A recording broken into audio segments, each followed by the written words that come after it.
If you don't win, you're out. The coaching carousel begins around college football a couple weeks early. Welcome into the Voice of College Football. Appreciate you being here. You know that. We do appreciate your support, your engagement, everything that you do. Please leave your comments and questions there in the live chat and consider supporting us financially here at the Voice of College Football. Venmo, PayPal, and Cash App are the best way to do that. You can look on those platforms, Mark Rogers, MarkRogersTV. All right, let's get to the news of the day. Broke, I believe, at 9 o'clock Eastern time this morning. Zach Arnett, after just 11 games as the Mississippi State head football coach, 10 this season, the bowl game from last year, has been ousted at Mississippi State. It's been a rough ride for Zach Arnett and this Mississippi State football team. Let's go to the story online, and then I'll provide my insight. And, of course, always looking forward to your comments and questions. We've left the link to call the show concerning Zach Arnett and Mississippi State, concerning Texas A&M, Jimbo Fisher's replacement there. We went live on Sunday afternoon. If you have yet to check out that live stream, give it a look. We talked Jimbo Fisher, his failings at Texas A&M, and who should replace him, who are the candidates, who is likely. We will discuss that more today. Of course, we've got a week 12 of college football. Always open to talk actual football on the field.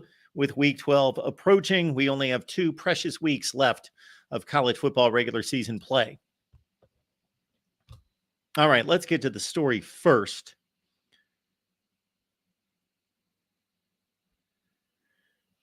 Mississippi State announced Monday that it has fired head football coach Zach Arnett.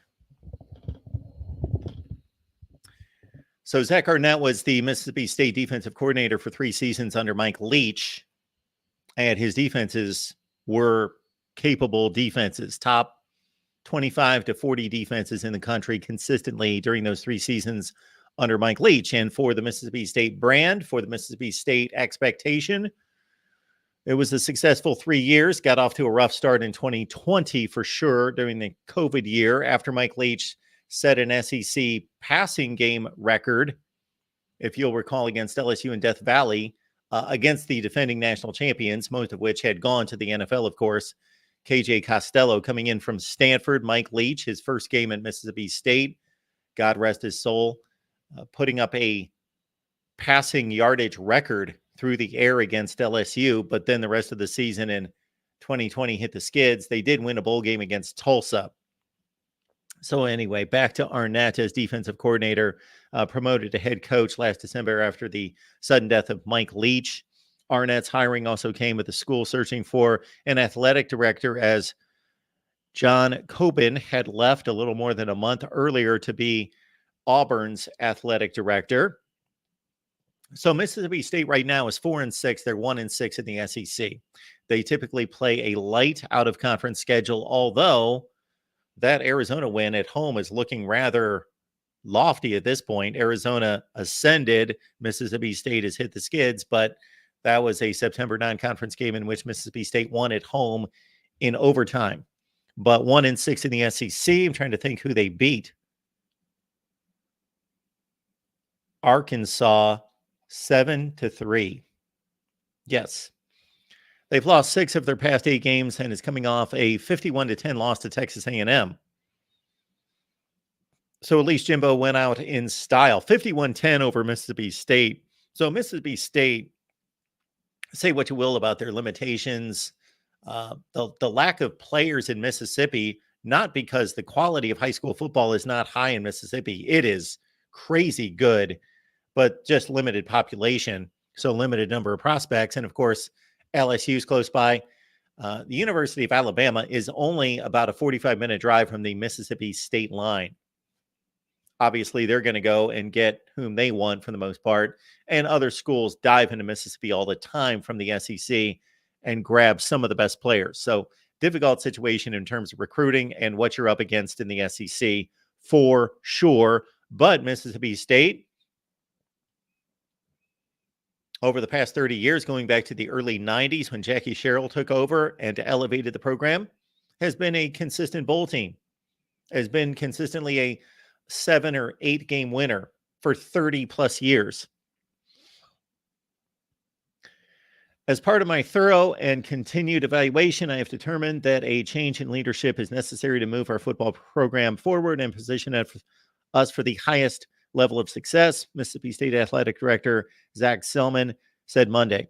I have the utmost respect for Zach. Am incredibly appreciative of the effort he put forth in leading our football program. However, the progress and on-field results have not been of the standard required for Mississippi State to achieve the level of success we need and expect. So Zach Arnett, regardless of the wins and losses, should go down in Mississippi State history first as a guy that led a good defense for 3 years. But more importantly, in the aftermath of Mike Leach's untimely passing, sudden passing, he led a football team through that grieving process, which is complicated, is delicate, and then had to prepare them for a bowl game against Illinois. They won the bowl game against Illinois and then came back this season. And many people like myself thought it would probably be a pretty successful season for Mississippi State. Will Rogers, one of the most prolific quarterbacks in the history of college football. I'm not saying he's one of the best quarterbacks in college football history, but one of the most prolific. Had he not been injured this season and missed much of this season, he was headed toward a career at Mississippi State where he would be in the top 10 if he would have taken his typical season under Mike Leach. And of course, he wasn't going to achieve those kind of numbers this year because they changed the offense and made it more run-oriented, ditched the air raid. But Will Rogers was going to be an all-time top 10 college football quarterback in pass attempts, completions, yardage, touchdowns. But he got hurt. So that didn't help the cause. But even before he got hurt, Mississippi State was looking rough. But they had most of their defense coming back from a really good defense that, again, went 9-4 last year. So this is showing the value of Mike Leach as well. The Bulldogs have struggled on offense. They have scored more than 17 points just once in 7 SEC games. In their last 4 games, they have scored a total of 33 points. Ouch. Arnett went away from Leach's air raid offense, as we talked about, in hiring new offensive coordinator Kevin Barbay, who installed more of a pro-style system. The Bulldogs also were hurt by the injury of Will Rogers. Mississippi State President Mark Keenum said Selman, who was hired in January from Oklahoma, would move effectively in the search process.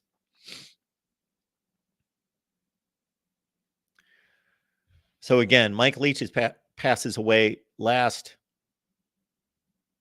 December, and they're also looking for an athletic director at the same time. Get Selman from Oklahoma. So the president of Mississippi State is saying that Selman, the new AD, one of his big attributes is being able to identify and recruit talent, meaning on the coaching staffs of his various athletic teams. I have every confidence that Zach will move quickly to identify a new leader for our football program. Okay, some potential candidates to replace Arnett at Mississippi State. Tulane's Willie Fritz. Good choice. And a good target considering he's been around a long time.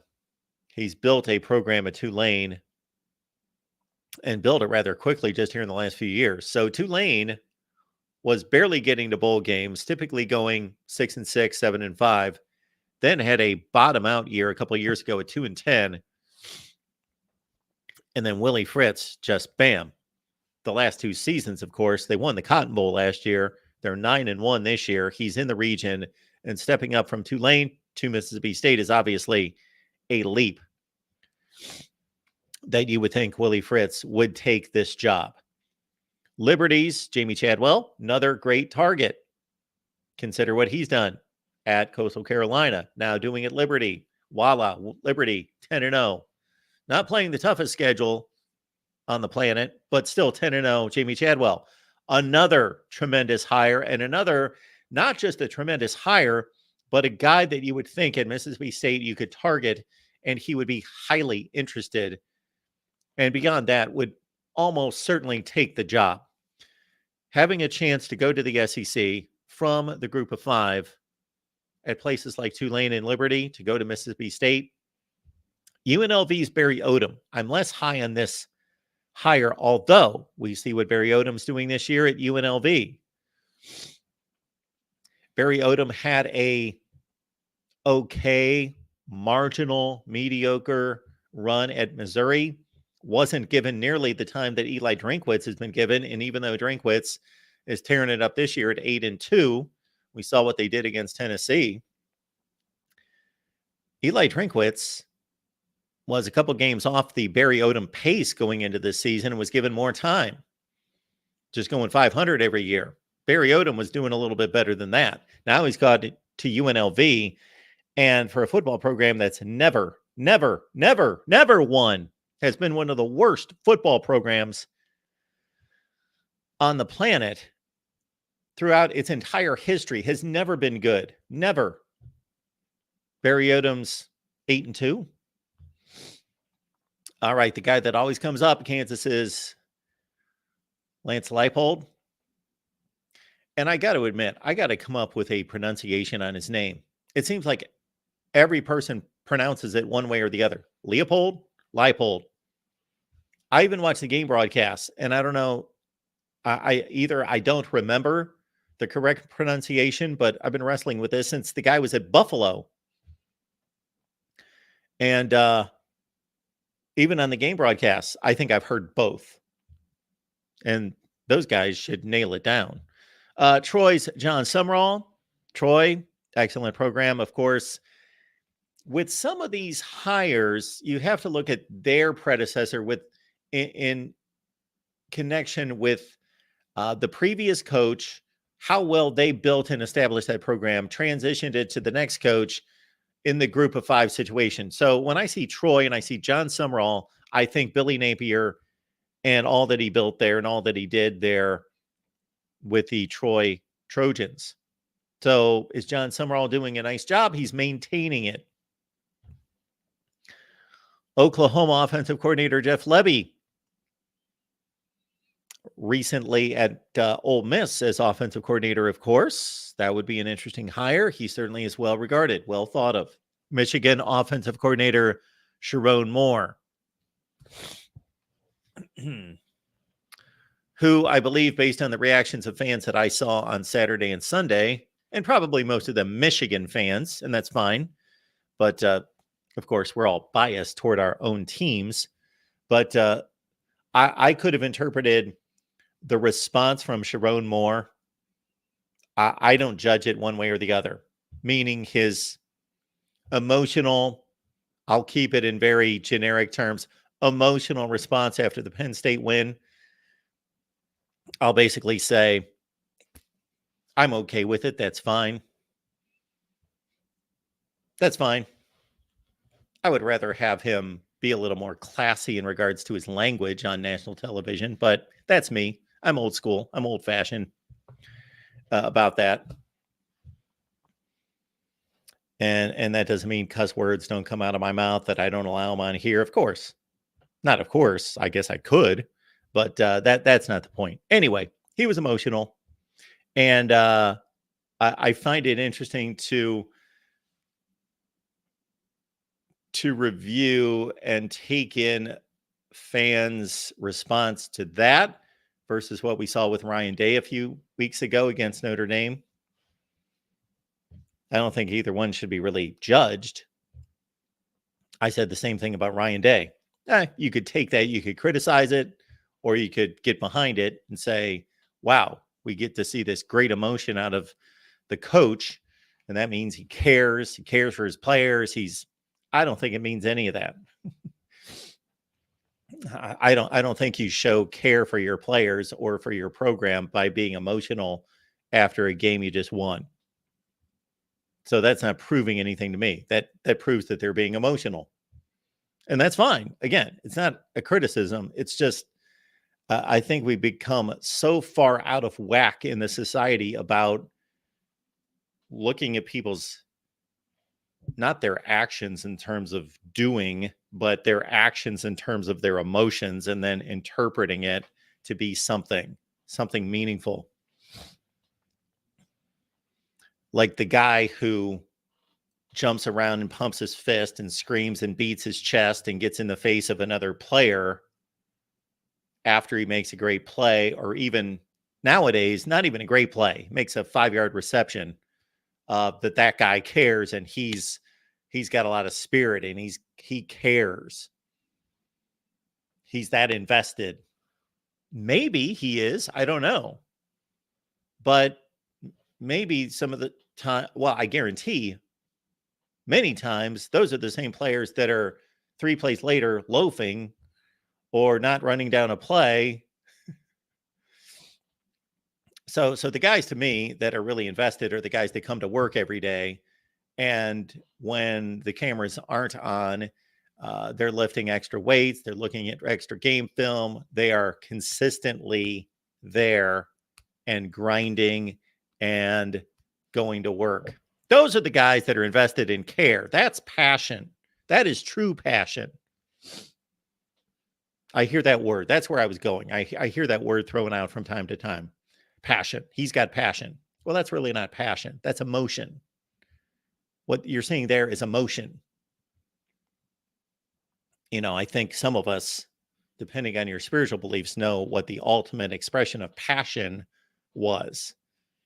That was passion, not jumping up and down. Okay.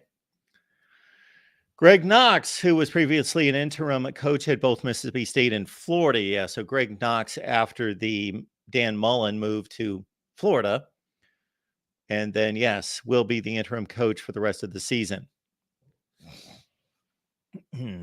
So if they go to an experienced guy, makes sense. And I don't know who Mississippi State plays this week. They've got the Egg Bowl on Thanksgiving. Kind of strange that in one year of 2 Thanksgiving games, which again, I will mention, as I have many times, that it was brilliant of both Mississippi State and Ole Miss, and maybe the SEC factored into it as well, to decide. This goes back to 1998, because I remember the first Thanksgiving Egg Bowl. I was there. I remember the first couple. So they moved the game from Saturday, where it's just buried by all the great rivalries across college football. So, you know, it was going to be on Jefferson Pilot every Saturday, every year. And the Egg Bowl's great rivalry. Great history. Great rivalry. But it was buried on Saturday after Thanksgiving by all the tremendous national rivalries that we could name. So they decided in 1998 to move it to Thursday night, Thanksgiving night. And this is before the NFL, of course, intruded with another time slot, extended their doubleheader to a third game. That just happened about, 5 years ago? But the Egg Bowl was the Thursday night showcase on Thanksgiving night for college football. And so that was a brilliant move. When you've got a great rivalry and you've got 2 major college football programs, but they're not elite, they're not national brands that everybody's wanting to see. While people are starved to watch football, especially college football fans that don't care about the NFL on Thanksgiving, boom, give them this. And what was ironic was that first 1998 Thanksgiving game, which I was going to go into the whole family dynamic. Certain people not happy that I had to work on Thanksgiving suddenly, but that 1998, that in addition to the move of that rivalry to Thanksgiving night, that was the Tommy Tuberville move from Ole Miss. Coached his last game at Ole Miss against Mississippi State, a loss. Then boom, he gets on a plane, heads to Auburn. So of course that was the big talk. Remember doing the post-game show after the Egg Bowl, and that being the big speculation as to, is that happening right now? Is he talking to his team? telling them he's gone. All right, back to Mississippi State and back to 2023. By comparative standards, Arnett's buyout is not massive. Mississippi State will owe him nearly $4 million, but it's subject to mitigation if he should get another job. Not bad, $4 million. It's not $76 million, but it's $4 million. It is slightly more than I make here. Arnett's 37. It's also more than I was making when I was 37 3 years ago. Found himself in an incredibly difficult situation when he was named head coach last December. Not only had Leach just died, but Arnett was trying to get Mississippi State ready for a bowl game, and the December signing date was about a week away. There was also the transfer portal to deal with, both retaining players and finding other players. And Keenum goes on to say he wants to thank Arnett for what he did in the aftermath of the death of Mike Leach. One of the most respected defensive coordinators in the country will be on a lot of school shortlists as they search for defensive coordinators this offseason. USC? Huh? Zach Arnett? Maybe. So, or does Zach Arnett want to try to get another head coaching job? I don't know what his aspirations are. They apparently are to be head coach, or he wouldn't have taken this position on. But maybe a little bit too much for him at this stage of his career. 37, Mississippi State in the SEC, that kind of schedule. After that happened with the untimely passing of Mike Leach, much in some ways similar to what Matt Luke took on at Ole Miss a couple of years ago when he replaced Hugh Freeze. Much different situation regarding the head coach leaving, but a difficult situation that Matt Luke had to negotiate as a young first-time head coach in the SEC when you've got a disparity of talent you're dealing with as well. So there we go. We've got Zach Arnett moving on from Mississippi State and the Bulldogs looking for a replacement. Now, out of the guys that they serve up in this article, and I want to give obvious I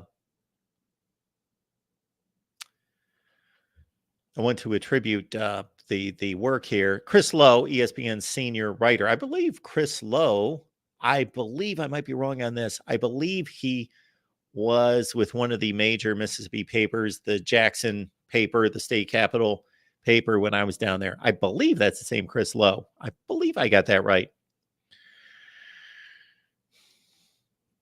So out of these candidates, I would rank them Lance Leipold 1, Willie Fritz 2, Jamie Chadwell 3,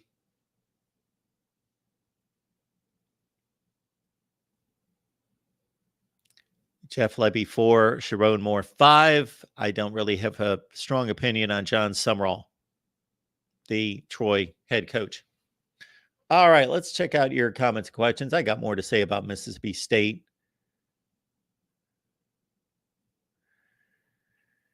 And again, keep in mind that we've left the link in the chat to call the show. Also, the links in the description section.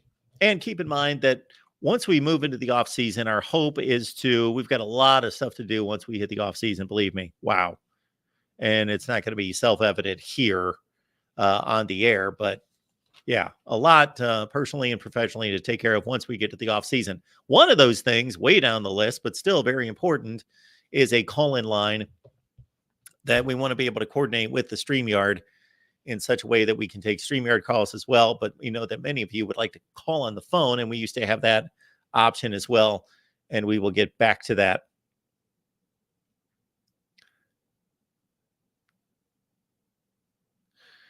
Randy says,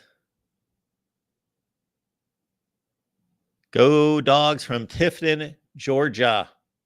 Go for 3-23. They are on their way.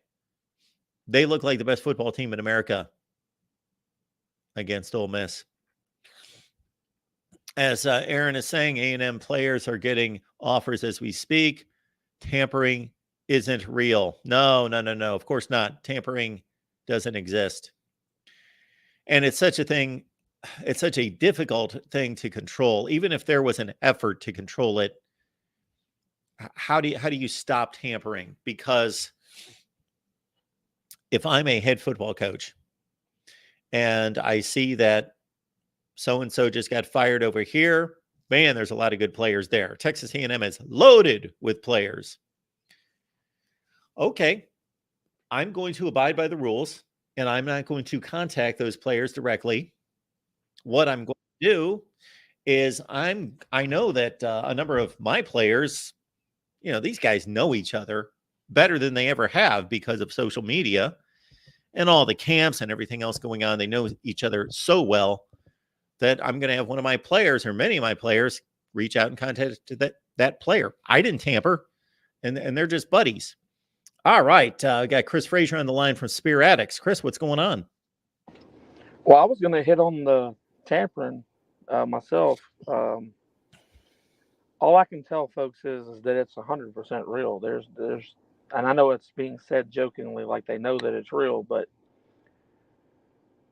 it's to a point to where I think NCAA is going to have to come out with some new rules, and it's hard to implement rules to tell players they can't speak to each other.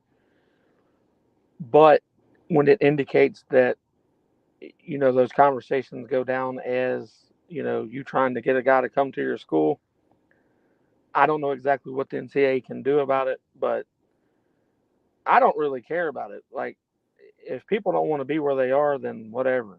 They don't take those phone calls unless they want to leave. Money talks, I get that, but I'm going to tell y'all, as far as Florida State goes, we've got a lot of kids that ain't here because of NIL. They love that that's a bonus, but that's not why they're here. Like, this entire 2024 class that Florida State's got verbally committed to them don't even know what their NIL money is going to be yet. They have not been told. They don't know. They don't ask about it. None of it. And I don't know if that's because that Florida State's going by the rules and they won't talk about it because they're not supposed to. I don't exactly know why they don't bring it up or why it hasn't been spoke on. But all they can say is when we ask them about NIL is, I know Florida State will take care of us. They don't get into numbers. They don't know. One kid told me, and I'm not going to say his name, he's like, I have no idea what they're going to pay me to play here, but I don't really care. I'm here for a different reason. And that's just a bonus to me. So I am using athletes' words of that. And then on the second case, I think it's sad that that's Mississippi State's coaching list up to this point. Other than Leopold, I guess. Other than him, that's sad. Like, why are we looking at Troy's head football coach? I'm not saying that he couldn't be a great coach or that he's not. It's just the fact of, look at Texas A&M when they're about to spend $76 million. And I understand Mississippi State don't have that kind of money, but they're in the SEC. They make good money. You can pay a coach more than $4 million a year. You just lost Mike Leach, and rest his soul. And you put this kid up there to try, to benefit this team, and it's not working out up to this point. But now you're going to start going and scraggling for D2 or lower Division I teams, or just, I don't know. If Mississippi State don't ever get serious about this, they'll never compete for anything other than 7 or 8 wins a year. That's what they're going to compete for. I don't know how you go away from a legend like Mike Leach. I know that he didn't, just kill it in coaching, but he was a good coach. I don't know how you go from that to looking at some of these guys. It really weirds me out that you think that's going to make you competitive. Mississippi State and Ole Miss need to start putting their money where their mouths are, on wanting to get elite coaches so they can recruit elite players so that they can compete. I mean, you're in the SEC. Like, I don't understand it. It'd be like Ohio State or Michigan or Florida State or Miami saying, well, we're going to go get, Tom over here at Coral Gables High School. You're not going to compete with that. You're not going to hit on a coach like that right off the bat. They need to have some type of experience in the SEC or in the Big Ten, or at bare minimum, one of the conferences in Division I. Don't just go after anybody, because then you're going to set up the fell again and you're going to have to hit the reset button in 2 years. And that's just further putting a program in a hole that they've constantly already been in, because they're not putting the money out there as far as recruiting goes. They're not that's not a key place that you want to be at. Either one of them, Starkville or Oxford, is not a place that you just want to. That's where I want to be. I don't care what anyone says. I've been to both. I like the college part of it, the college town of it. But you got to do something other than just say we're here, because it's not working. It hasn't worked for years.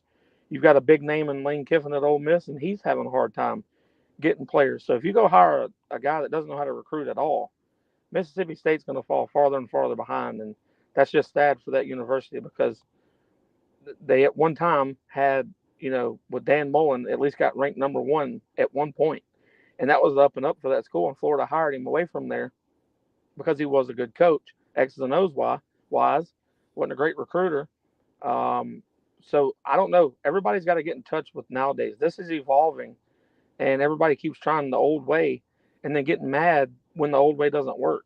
I don't understand what's going on in these universities. I don't know if these old rich white dudes in here just can't get it through their skulls that, hey, the old way's not working anymore. The Coach Bowden's, the Coach Petrino's, they don't exist anymore.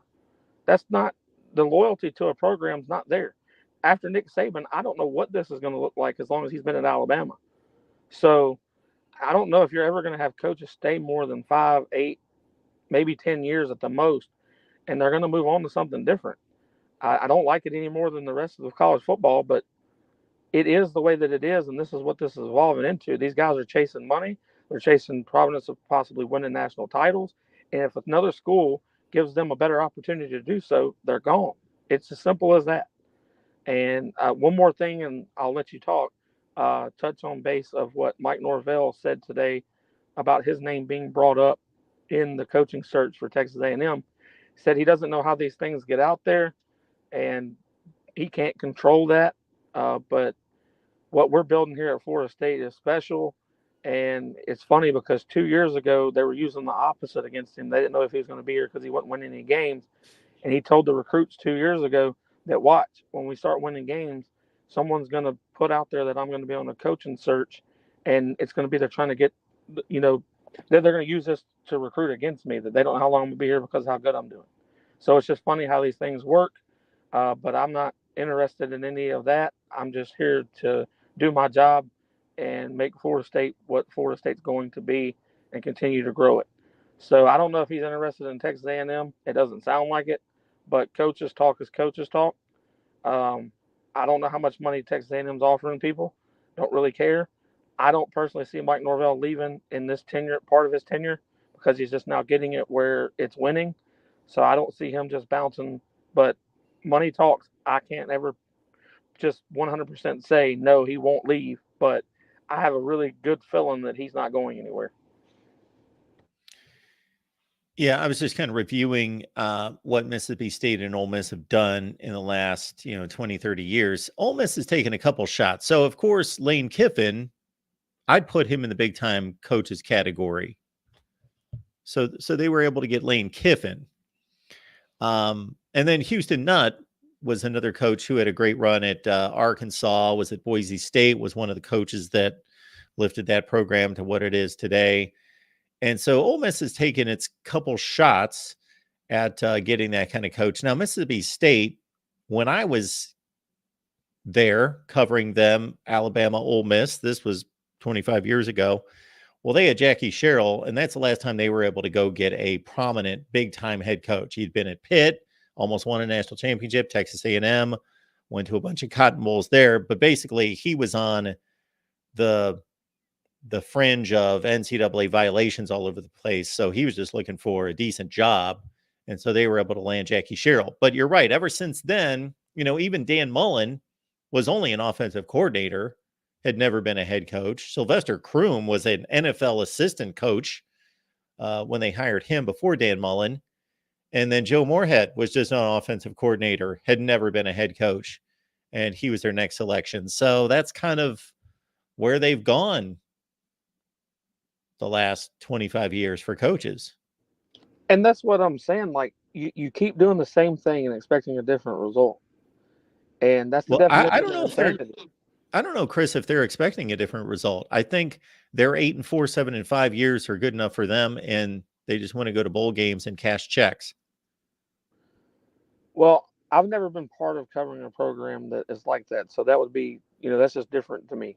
I like the programs that I listen to. I guess the most would be Florida, Miami, Ohio State, Michigan, Georgia, Alabama, and expectations are national championship or bust. Basically, I'm not saying that that's even right. I'm just saying that the expectations for all Power Five schools should be a conference championship at bare minimum. I'm not saying that you're going to get it every year, but you got to at least try to compete for it. And the NIL era has changed a lot of things, and it's still young. It's not fully, Lord, it's got its flaws, but these schools have to learn how to adapt. If you don't adapt, you die. And I'm worried because I like college football the way that it is in the aspects of Ole Miss.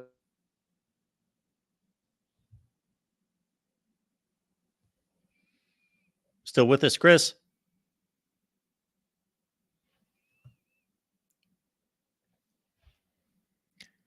Hey, Chris, if you can hear me and can reconnect, go ahead and do so. You still with us, Chris? So we lost Chris. Yeah, in terms of the expectations of Ole Miss and Mississippi State, again, let's go back, just here in recent history. And in my opinion, you can go through the scale of big-time coaches. What is a big-time coach? And, of course, a lot of these guys became big-time coaches because they succeeded. Dabo Swinney, of course, was not a big-time coach 12 years ago. But Ole Miss was able to go after Houston Nutt, who had a very successful run at Arkansas after they had a few down years under Danny Ford. And Houston Nutt had a nice run at Arkansas. Was he winning a bunch of championships? Of course not at Arkansas, but he took them to two SEC championship games. They went in 95. They went in 06. Went to a few Cotton Bowls anyway. Then he parlays that into the Ole Miss job after he get fired after one or two down seasons, really one down season at Arkansas. So to me, Houston Nutt was a fairly prominent name in college football at the point that Ole Miss went after him. Lane Kiffin, man, everywhere he's gone recently, obviously he's turned it around and was able to spin that, what is the phrase, the Nick Saban, home for wayward coaches. He was able to spin that into obviously great success as Alabama offensive coordinator, right into FAU. Boom, 2 seasons, does miracles there, gets the Ole Miss job. So to me, Lane Kiffin, Houston Nutt, big time head coaches. Are they Urban Meyer and Nick Saban? No, there's only a couple of those guys. So Ole Miss has taken its shots. In terms of this list with Mississippi State, I think this is I think it's not so much about getting a big name. I think it's more about trying to get the right guy. Because again, Kirby Smart wasn't necessarily, unless you're a college football fan who follows coordinators, not a big name. Dabo Swinney, certainly not a big name. Shoot, Clemson fans didn't even know who he was. But it's about getting the right guy. And I think either, some of these guys could be the right guy. I do think that Willie Fritz is really good and Jamie Chadwell are really good candidates for this job. Now, Lance Leipold has proven it at the Power 5 level. Did a nice job at Buffalo that set him up for the Kansas job. And look, in the aftermath of what Kansas football's been for 15 years, and then Les Miles, of course, just torched that to the earth, that Kansas job, did a horrible job on so many fronts, both on the field and off the field. For Leipold to go in there and be as good as he's been, that he would be my number one candidate, because I just believe that when somebody's proven to be able to elevate a program at the Power 5 level, that's big. That is big. Now, in terms of fan expectations, I think I've got a pretty good read on Mississippi State, and I'll connect it to Ole Miss. They're the same fans in the same state. They're different fans, they hate each other's teams, so they're not the same fans, but of course in the same state of Mississippi. They know who they are. They understand. Again, I was around those people for 7 years, and it was a good contrast for me because I covered Alabama at the same time. And even though Alabama was somewhat down while I was there, some of the time they did go to the 1994 SEC championship game and came within 1 point of going to a national championship game in 94. So they weren't down the entire time I was there. They had really good teams in 96, 99, Orange Bowl teams, SEC championship type teams, but they had their slumps under Mike Dubose. But that talk of national titles all the time. And I would leave those practices, those news conferences, and then go to Ole Miss and Mississippi State. Man, if they won a couple SEC games in a row, they were on top of the world. They just wanted to go to a bowl game. Granted, this was at a time where there were still a lot of bowl games. It's not like there were 3, but there weren't 41. There were probably 25, 28. So you had to be a little bit better. I was there at Mississippi State, and they went 7-4 one year, did not get invited to a bowl game at 7-4, an SEC team. So you had to be a little bit better to get to a bowl game. So aspirations of a bowl game different at that point. Also wanted to size up. I ran this on Twitter. Please follow me on Twitter. We do have a great time there. I get into all sorts of debates and discussions with people.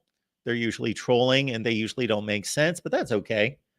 Depending on my mood, sometimes I'm a bit harsh, and I shouldn't be. Hopefully it doesn't come across like that. 98% of the time, I'm rather patient.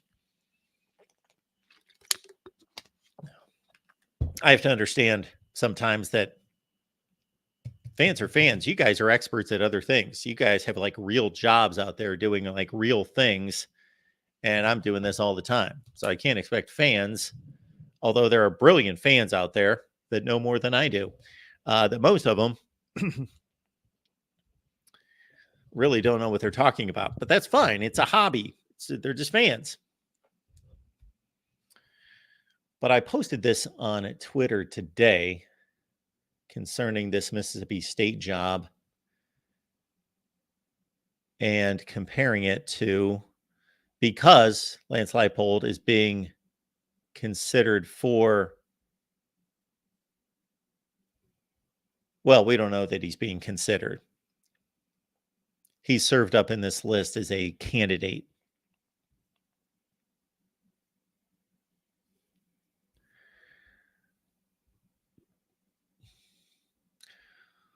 By the way, while I've got it up here,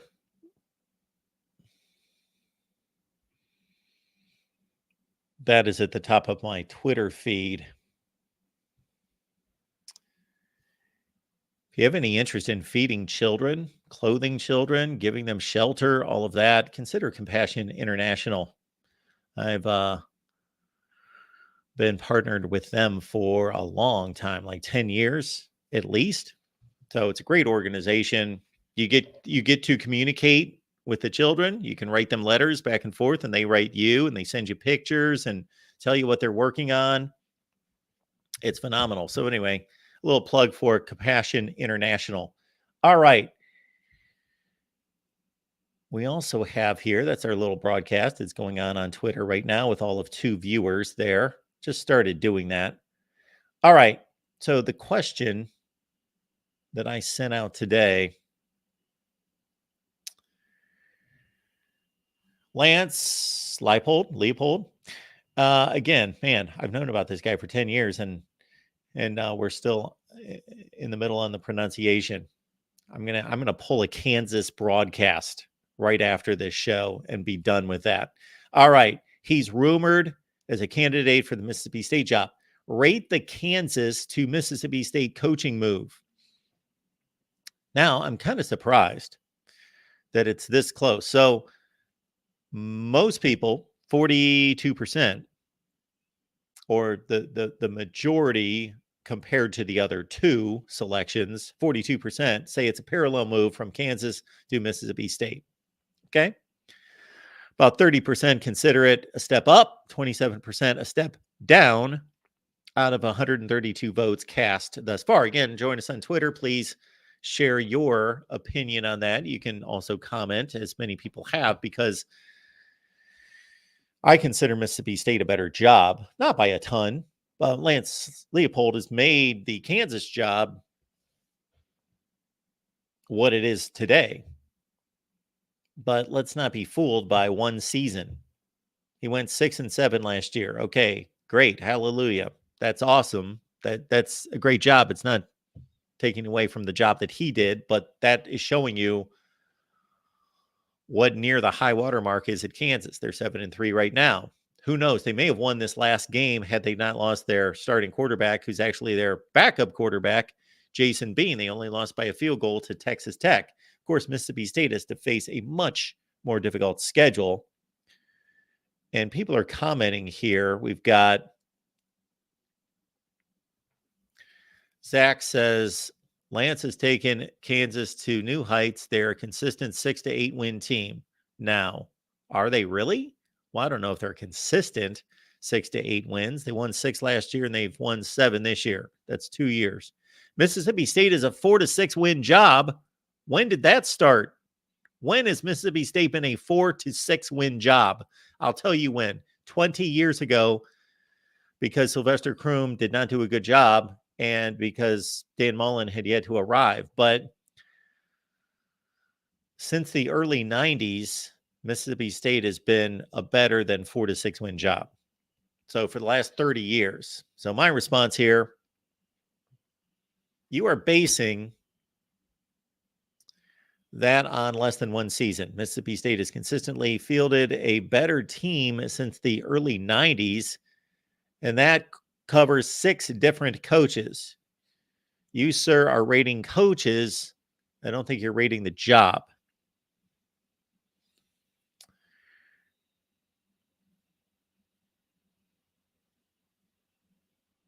Somebody else had made mention of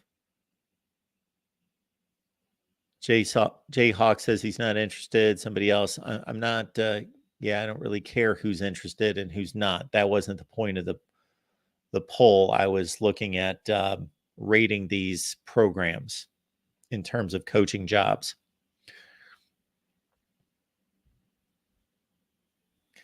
Somebody else commented, must be on another thread. Somebody else commented that the only reason Mississippi State gets to bowl games is because they've got 4 non-conference games and they don't schedule anyone, and it's easy to get to a bowl game because they don't play anyone and they get those 4 easy wins. Well, first of all, that's not quite true. They played Arizona the last 2 years. They've gone out, had a home and home with NC State. So they typically do go out and play somebody. Not always. So it's not always 4 easy wins. And let's understand, they're not the only ones to do that. That has been Missouri's route to a bowl game many times. That has been NC State and Wake, and to a lesser extent, Louisville's route to a bowl game for the last couple of decades. Especially Duke, Wake, and NC State. Loading up on bad non-conference games, winning those, going 3-5 in the conference, getting to a bowl game.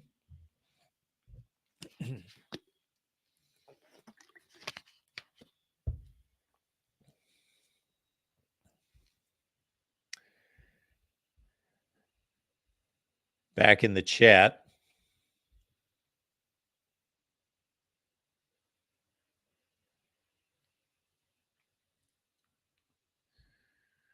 Doc says longevity at Kansas with bowl appearances.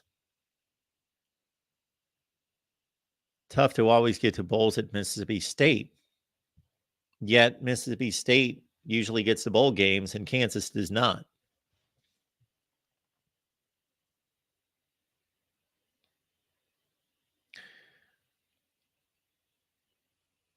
I know that when I was to the previous conversation with Chris, when I was covering those 3 teams in the SEC, the fan base at both Mississippi State and Ole Miss. And that's a football state. It is just a football state, just like the rest of the South, aside from Kentucky. It's a football state. Basketball's like just something to pass the time. So it is a football state. However, those fans would, in a sense, get more excited about basketball or the prospects of winning in basketball because they knew if they could just get a hold of 2 or 3 dudes that their team could do something. And those teams were largely more successful in basketball when I was there than football. And of course, baseball is big in the SEC as well. So we don't take that into consideration in most conferences because baseball's off the radar.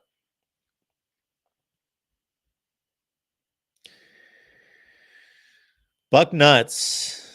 Hope Michigan make it through Maryland. Well, I'm pretty confident that will be the case. It's going to be a crazy week leading into the game. And of course, I don't know what our schedule is going to look like next week because we will have all the great rivalries across college football. And we will not shut down and ignore the rest of the country to focus on the game. We will cover Alabama, Auburn, Florida, Florida State, Oregon, Oregon State, Washington, Washington State, all the great rivalries across college football. But yes, the game, Ohio State, Michigan, both of them are substantial favorites. I'm sure this week I've not looked at the lines, but yeah, I'm going to have to plan out a week that just hits it hard here, top to bottom at the Voice of College Football. We will have a ton of live streams and analysis. I will also fulfill the request that somebody sent in the other day concerning wanting a kind of a tale of the tape of sorts, like a boxing match lineup comparison of Ohio State and Michigan. So I want to wait a week because we've got 2 matchups this week that will add 2 more data points for each team. The Minnesota game for Ohio State because Michigan played them, and Maryland, Ohio State also played them, of course. So then we will have, I believe, 7 games that both Ohio State and Michigan, 7 common opponents to compare. So we'll do a tale of the tape.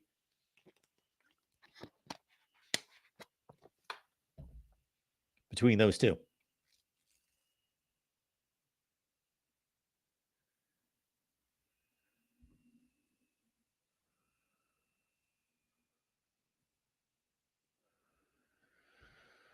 David, where would you rank Texas A&M in the college football hierarchy in terms of a job?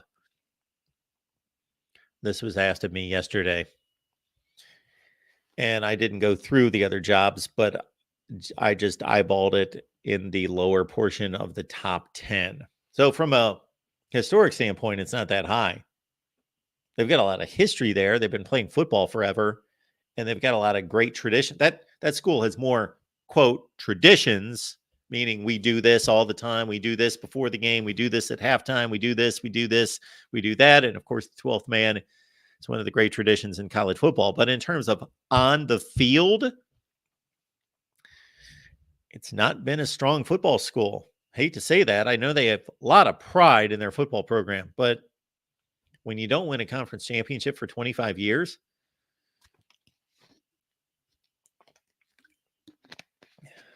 but as soon as Texas A&M moved from the Big 12 to the SEC and put the SEC decal on their jerseys, that made a huge difference in recruiting. So we saw that with Kevin Sumlin first and then Jimbo Fisher. We've got Texas money. I don't know that anybody wants to win more than Texas A&M. They want to win as much as anyone. They're making this move. Shoot, they could say, you know what? We're 5-4. We're now 6-4. We're probably going to go 7-5, 8-4. We're going to keep going with this guy, and we're not going to pay out all this money. But there is money invested. There is pride invested to say this is not acceptable. So from a legacy standpoint, the football on the field historically, Texas A&M's a fringe top 25 program. But you factor in the SEC status, Texas money, Texas recruiting, the talent base there, the money, the resources, a rabid fan base, a huge fan base, 100,000 people plus in the stands, all of that. And I'd say the jobs that are better than Texas A&M are Alabama, Georgia, LSU, Ohio State, Michigan, Notre Dame, Texas, Oklahoma, USC. Clemson's kind of a wild card. It's kind of difficult to rate Clemson because it's Dabo Swinney's job. It's basically he's created the program. I don't know what happens when he walks away. Not that Clemson hasn't been. Clemson historically is a better program than Texas A&M. So I guess weighing all that, we'll put Clemson based on Dabo's work ahead of Texas A&M, Florida State, and Miami. Although Miami is difficult to rank ahead of Texas A&M at this point because nobody's done anything at Miami in so long. So throw out Miami. All those schools are above Texas A&M. And I know there's going to be all sorts of arguments that are going to ensue because there's a lot of overlap here. It's difficult to rank. It would be easier to do a tier system. So that's your tier one. And then on Texas A&M's tier, Oregon, Washington, Penn State, Florida,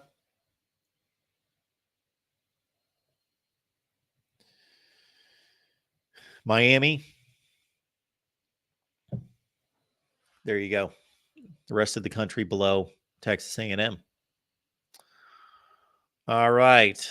Let's take our next call here at the Voice of College Football. Want to remind everyone the Amazon links in the description section of all the videos.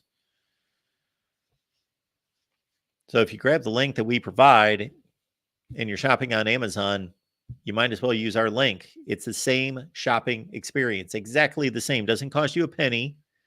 And you have the peace of mind, the good feeling in your heart that you have contributed to the Voice of College Football without taking a penny out of your wallet, out of your bank account. You've contributed to the Voice of College Football. So Amazon's worth $1.7 trillion. We are worth here at the Voice of College Football slightly less than that. So help us make up the gap. Again, the Amazon links in the description section of all the videos, including this one. Got Jackson on the line. Jackson, what's going on, sir? Not much. How's it going with you, Mark? I'm doing well. Yeah, I saw the news about Zach Arnett getting fired, and I'm like, well, unfortunately, that's not surprising. No. Because, I mean, the guy that fired him didn't bring him on, and they got he's got like an easy buyout compared to everybody else in the SEC. Sure. Yeah, that was no factor. Yeah. And I know that the contract laws in the state of Mississippi, they don't do 6-year contracts. They always go by 4-year contracts. That's one of the things I noticed. So if the AD decided, oh, well, if I want to fire Arnett, well, I got a little leeway. Yeah, absolutely. So, yeah. Well, and you're talking about the hot seat stuff. And as we know, Avalos got fired yesterday by Boise. I think one of the factors was that blown 20-point lead against Colorado State. You know, that's going to hurt. And the fact of the matter is, this is the worst record that they've had since 1997. 1997, they were 5-7 in the only year with Houston Nutt.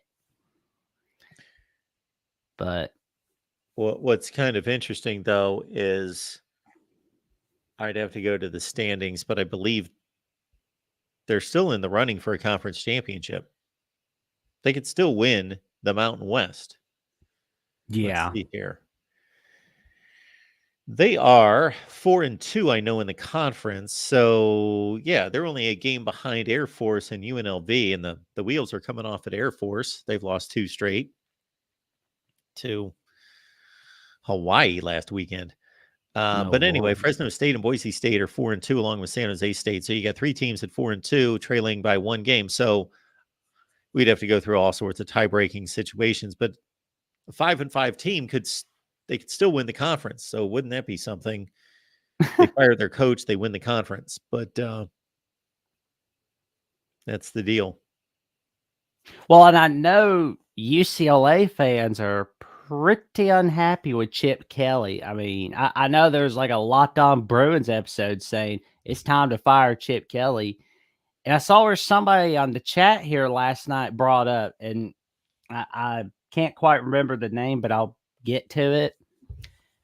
But this person mentioned that when Chip Kelly knows he's on the hot seat and he's about to be gone within the snap of a finger, he always wins.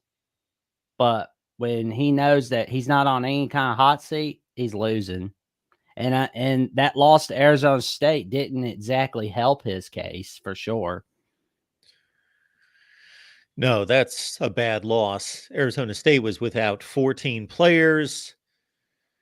And UCLA just can't score.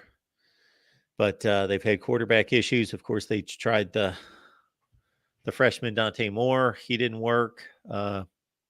Obviously, they got a bright future with him, they think.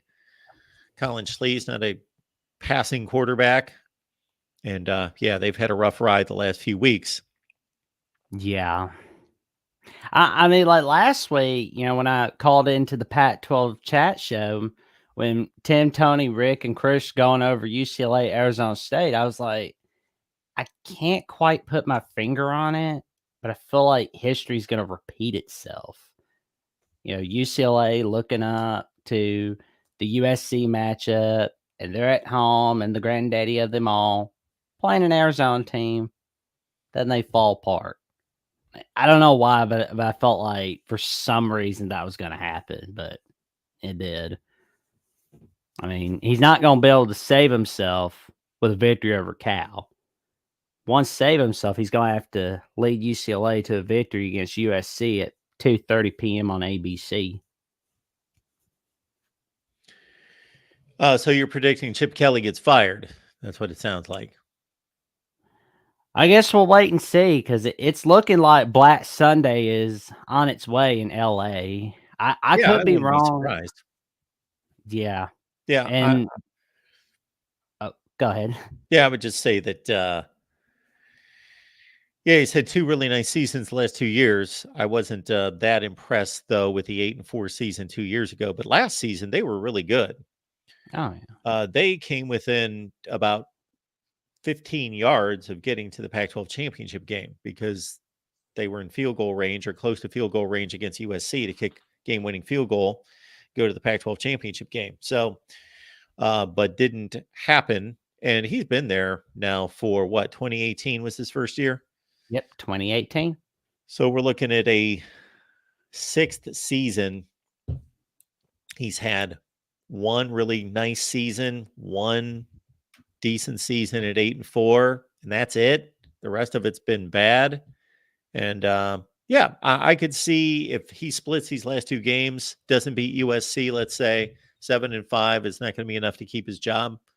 I could not fault UCLA for parting ways. And also we got to keep in mind that the Big Ten is coming up, and UCLA may think that he's not the guy to win in the Big Ten.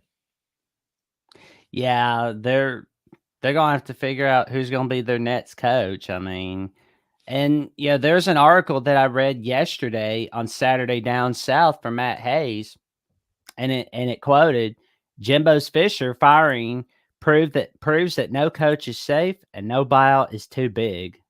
So you can bet your bottom dollar that Mr. Napier and Mr. Franklin and Mr. Kelly are shaking in their boots at the moment.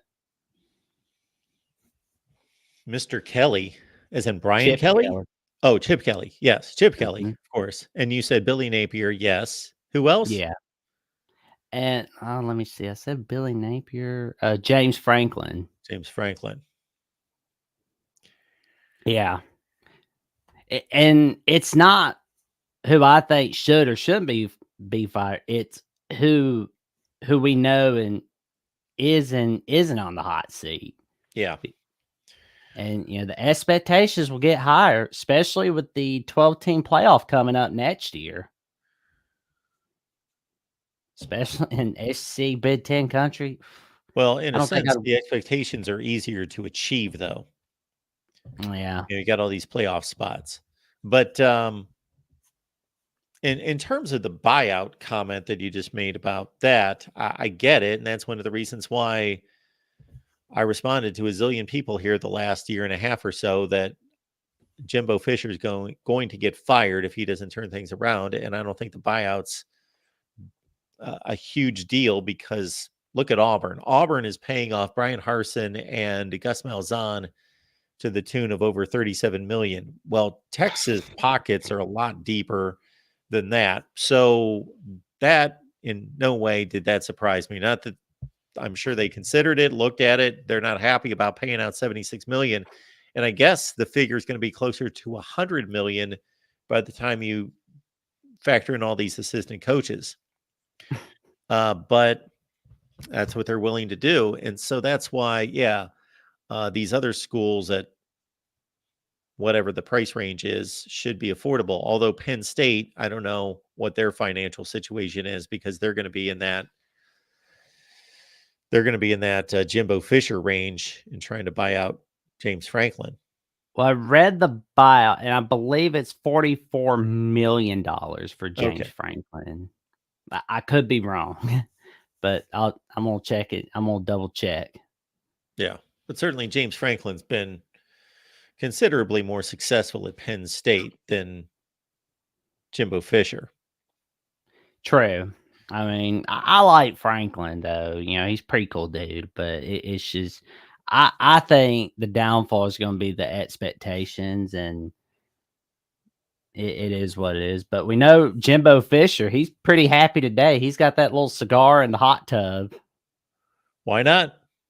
And there you go. I mean, if I were him, that's a pretty good job. Be an SC coach, get fired for $30 million, and buy yourself a little hot tub, a cigar, and smile and wave. That's it. Yeah. All right, Jackson. Anything else, sir? Oh, that's about all. But on a happier note, Friday night will be the 55th anniversary of the Heidi game, the Raiders Jets. I mean, I know it's pro football, but this game changed the sports world for the better on television, where it's like, back then, if you were waiting to see the end of a game, well, sorry to break it to you, you couldn't. I mean, absolutely. Yes. And Mark, it's always fun talking with you, and thank you for having me on. And I just hope all this hot seat stuff goes away soon.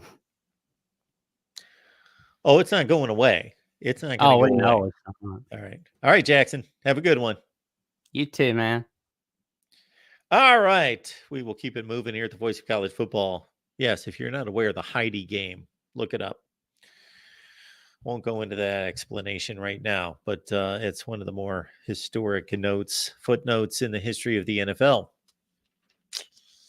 AFL championship game. All right, folks. Week 12, let's give it a look here.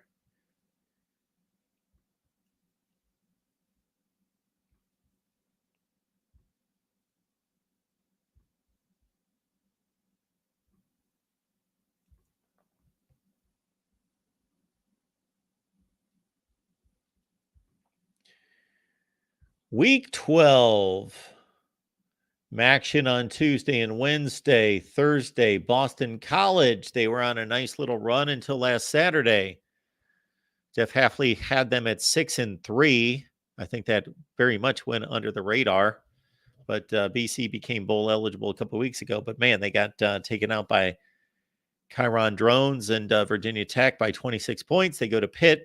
Pat Narduzzi I don't know that he's, well, let's factor in, besides the win-loss situation at Pitt, which is atrocious right now.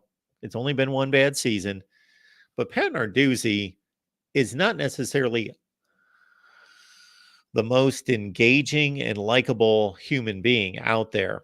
I don't know the man. He might be a great guy in person, but in terms of how he conducts himself with the media, and of course he had that situation where he called out his players. That wasn't well received by them. He had to backpedal and apologize to his players.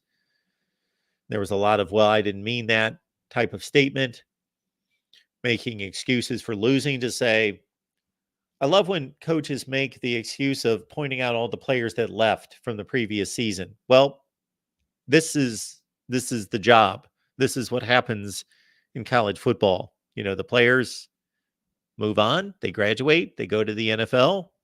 That's what they do. It's been going on for 100 years. So let's not make excuses. You're the one responsible for bringing in new players to replace those players. Friday night, we got South Florida and UTSA, Colorado at Washington State. Of course, the shine off of Dion, but they might pick up a win against Washington State. The Buffs coming off a strong effort against Arizona, taking the Cats to the wire at home.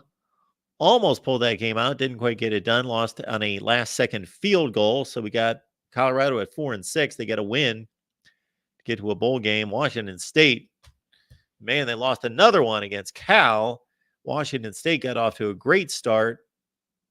It's hard to believe that team beat Oregon State now, but that's your late night game on Friday. Maryland hosting Michigan. Maryland 13-10 winners over Nebraska. Wow, was that impressive. Michigan, of course, controlled the game against Penn State. Were clearly the better team. The famous running 30 consecutive times. And Michigan and Maryland, will have all sorts of breakdowns on Michigan and Maryland coming up throughout the rest of the week. Of course, we got our Michigan show with John Diadamo at got so many shows I can't remember the times on these shows. Yeah, Michigan, Tuesday at 8 p.m. Eastern time. Yeah. But before that, we got our Big Ten live show coming up at 6 o'clock Eastern time on this fine day.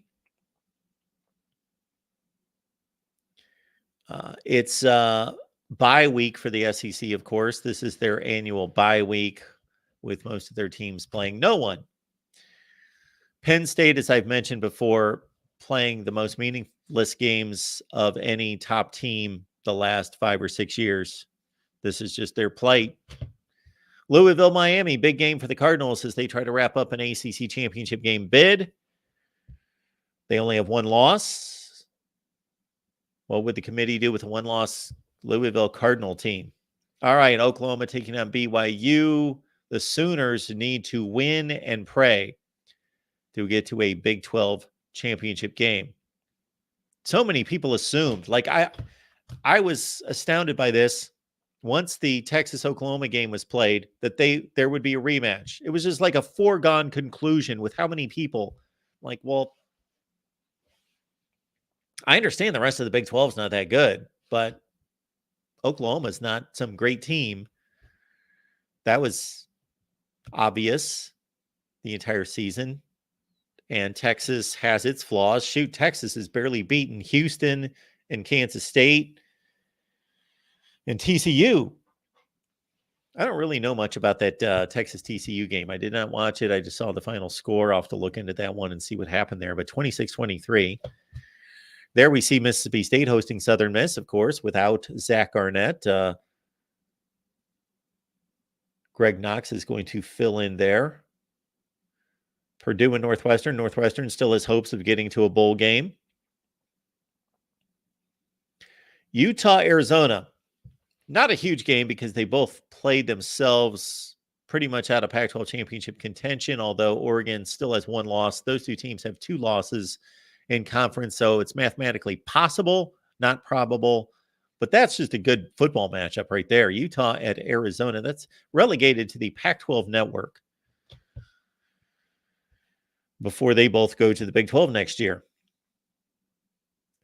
Georgia, Tennessee. Do not expect that to be much of a game, but it is in Neyland Stadium. So Tennessee, is this correct?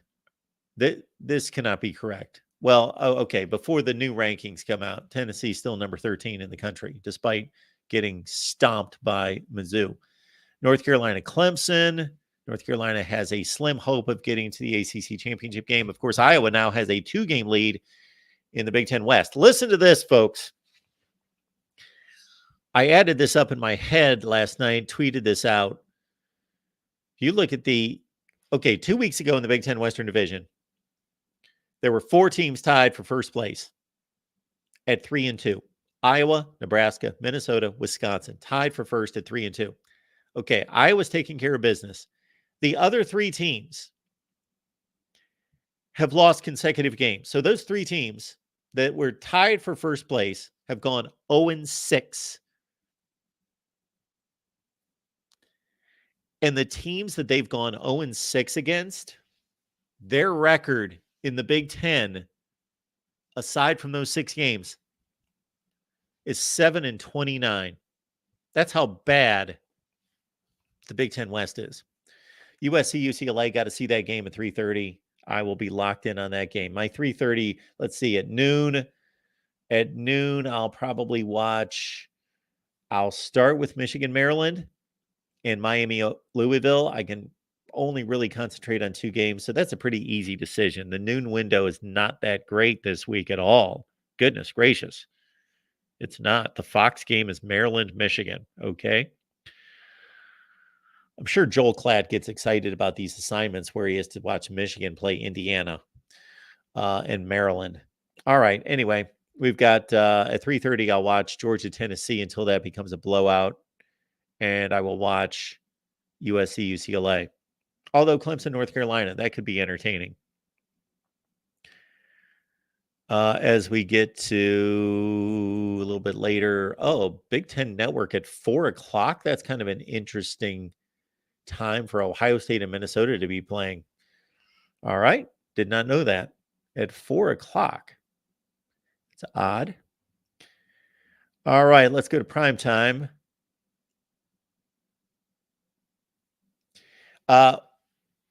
We can truly put the theory of the CW Network jinx on favorites to the test. If North Alabama beats Florida State on the CW this Saturday, then I'll believe in it. All right, FS1, we got Kansas State. That's a nice little matchup there. I like that one. I may be watching that. Let's see what else is on. Washington, Oregon State. There's a game. I guess those are going to be my 2 games in primetime. Yeah.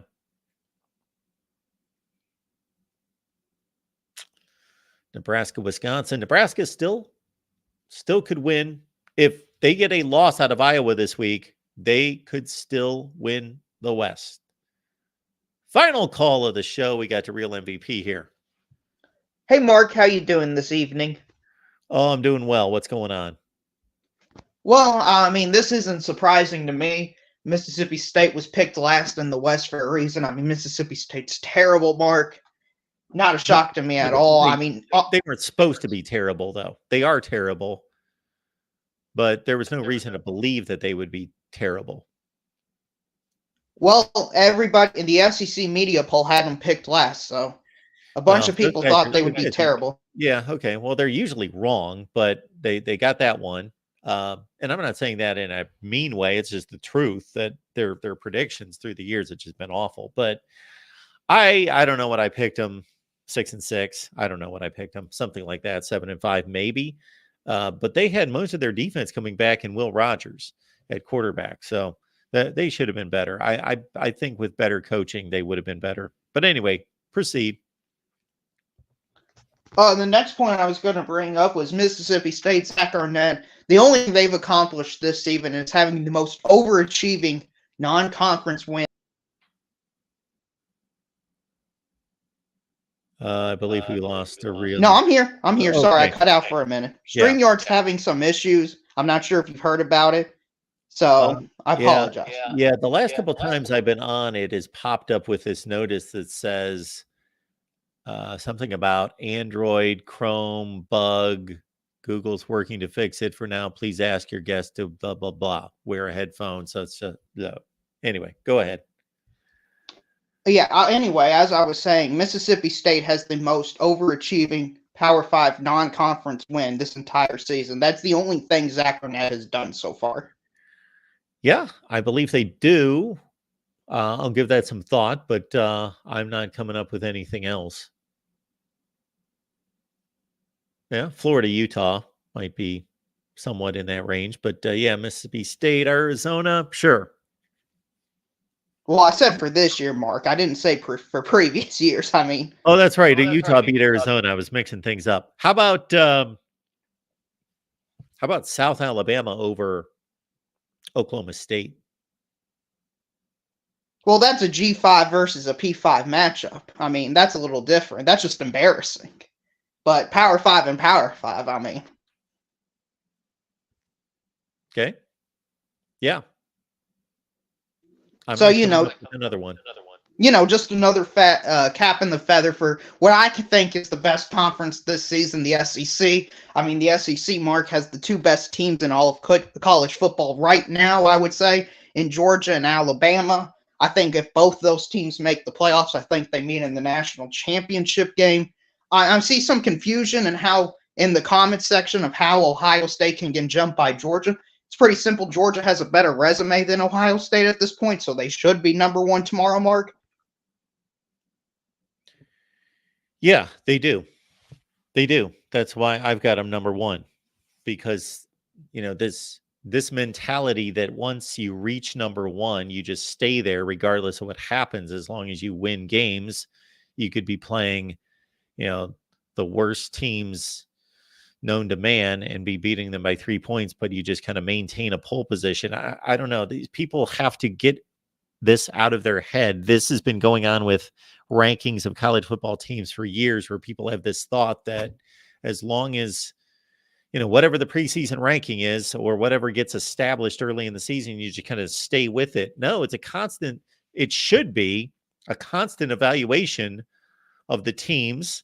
Okay, who did they play last week? Okay, let's add that to the equation, to the resume, but let's continue to evaluate all the other games because those change. Give me a good example. I'm trying to think of somebody who was either highly regarded in the preseason that has not turned out, or lowly regarded in the preseason that has turned out to be really good. Whoever that is. Louisville. Clemson. Exactly. We're going to evaluate that Florida State win over Clemson differently than we did that day, or the Duke win over Clemson on opening night. It's just going to be different than it is there. It's still a good win. Credit should be given there. Clemson's still talented, but they're not a top 10 team. Whatever they were ranked at the time, number 9 in the country to start the season, they're not that team. So yeah. So Georgia has now, with beating Missouri, who's a really good football team, and Ole Miss, who's a really good football team, has eclipsed Ohio State's resume in the last couple of weeks. Before that, in my estimation, they hadn't. So that's why I had them behind Ohio State. But while Ohio State has beaten Michigan State and whoever they drubbed the week before, that's not coming to mind, Rutgers, Georgia has simply surpassed their resume. Yeah, and I don't even know how people can even argue it, but I guess people are confused about it. Mark, if Notre Dame played Missouri, I think Notre Dame probably wins that game, but Missouri has the better resume right now. Would you agree with that? Yes, that's why I've got them ranked ahead of Notre Dame. Yeah. And it would be ridiculous for anyone to say that they know who would win that game.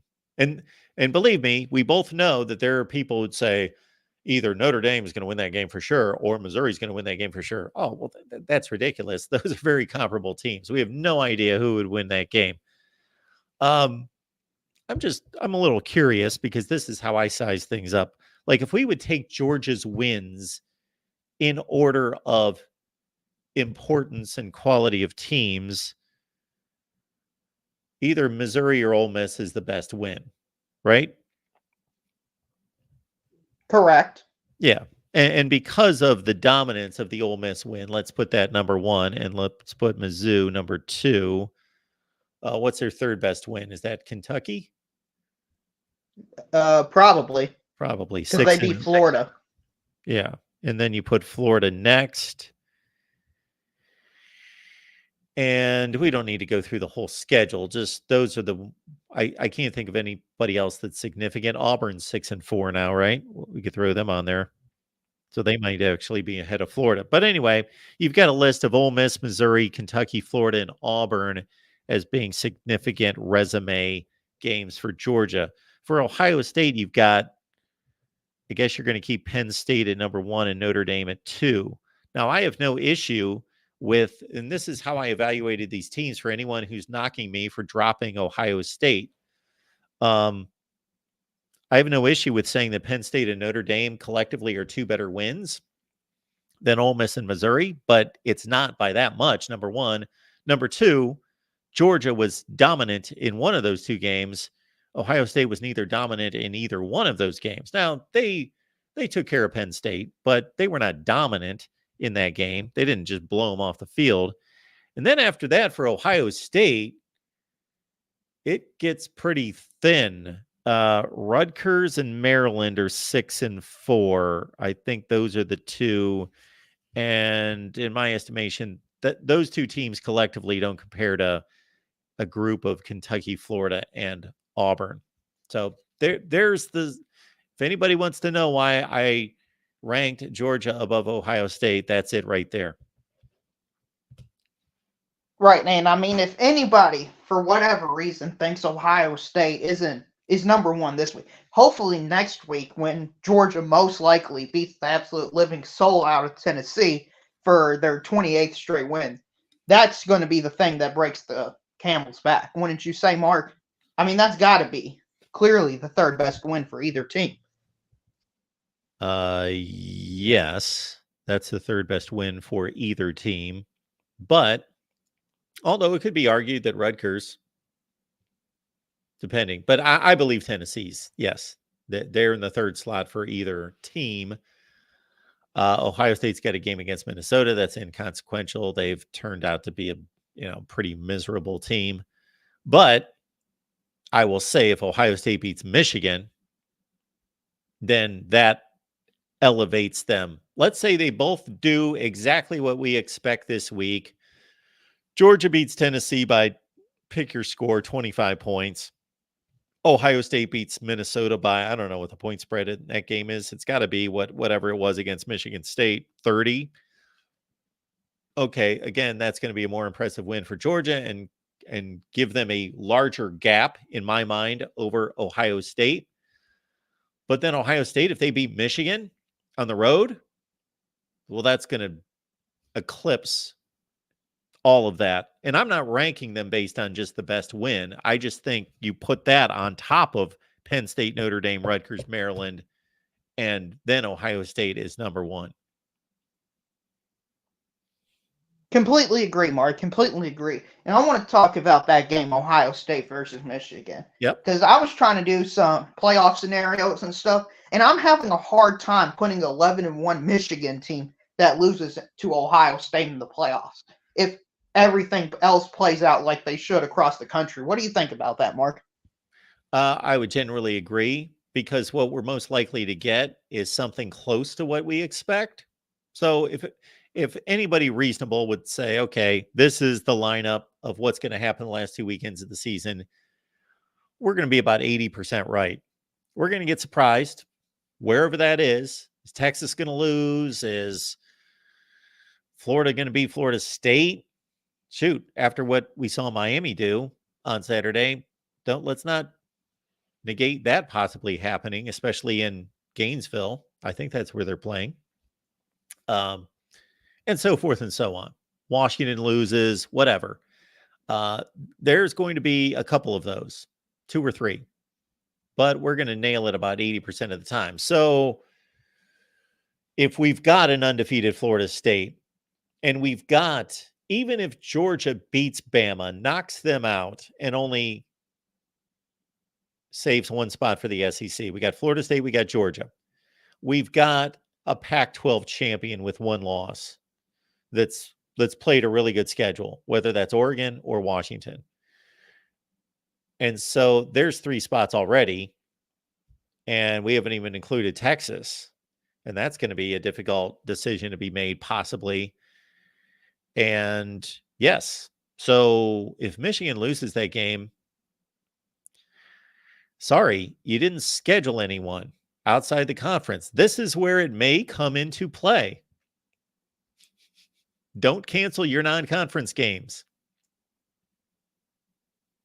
Not that a win over UCLA would be that phenomenal, but at least they'd be given credit for attempting it, trying. You know, some of us thought about this during non-conference season or off-season, Mark, and some of us gave Michigan a 1% chance to win the national championship because some people thought this exact scenario is pretty likely to happen. And I'm still going with the 1%.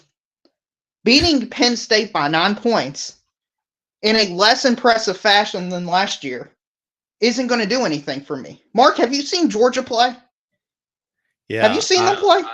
I did everything I could to express on Saturday night, whether that was on the call-in show or on my Georgia video, that, boy, that looked like the best team in the country. And it's not like they haven't done that now. Florida, Kentucky, you know, and even the games that they stumbled, when they really kicked it into gear, like the South Carolina game, the second half, they scored 21 straight points. So I understand it looked like a struggle because they had a bad first half, but that was a long time ago. And I even knew at that point, I thought, you know, they're going to be fine. And yes, defense, offensive line, Carson Beck. Yeah. Wow. I was thinking about this. Outside of Michigan's running back room, what position do you think Michigan has a clear advantage over Georgia?